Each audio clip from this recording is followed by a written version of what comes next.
2025 শিক্ষাবর্ষের জন্য 40 কোটি বইয়ের মধ্যে 6 জানুয়ারি পর্যন্ত 11,44,713টি পাঠ্য বই ছাপা হয়েছে বলে জানিয়েছেন প্রধান উপদেষ্টার উপপ্রেস সেক্রেটারি আবুল কালাম আজাদ মজুমদার। মঙ্গলবার রাজধানীর ফরেন সার্ভিস একাডেমিতে আয়োজিত সংবাদ সম্মেলনে একথা জানান তিনি। আবুল কালাম আজাদ মজুমদার বলেন, ছাপা হওয়া অধিকাংশ বই বিতরণ হয়েছে, এ প্রক্রিয়া চলমান আছে।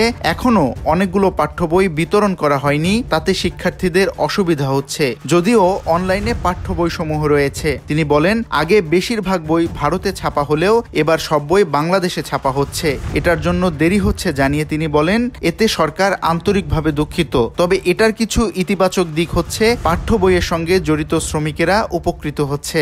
এছাড়া বিগত সরকারের সময়ে তৈরি হওয়া অসাধু চক্র এবার বই ছাপাতে অসহযোগিতা করেছিল, যাতে বিঘ্ন ঘটেছে। ভবিষ্যতে সমস্যাটা পুরোপুরি কাটিয়ে ওঠা যাবে আশাবাদ ব্যক্ত করে তিনি বলেন, চলতি মাসেই সব বই ছাপা হবে। বই ছাপানোর অসহযোগিতায় এনসিটিবির সদস্য সহ ছাপানো প্রতিষ্ঠান জড়িত থাকলে তদন্ত করে সরকার ব্যবস্থা নেবে বলেও জানান আজাদ মজুমদার।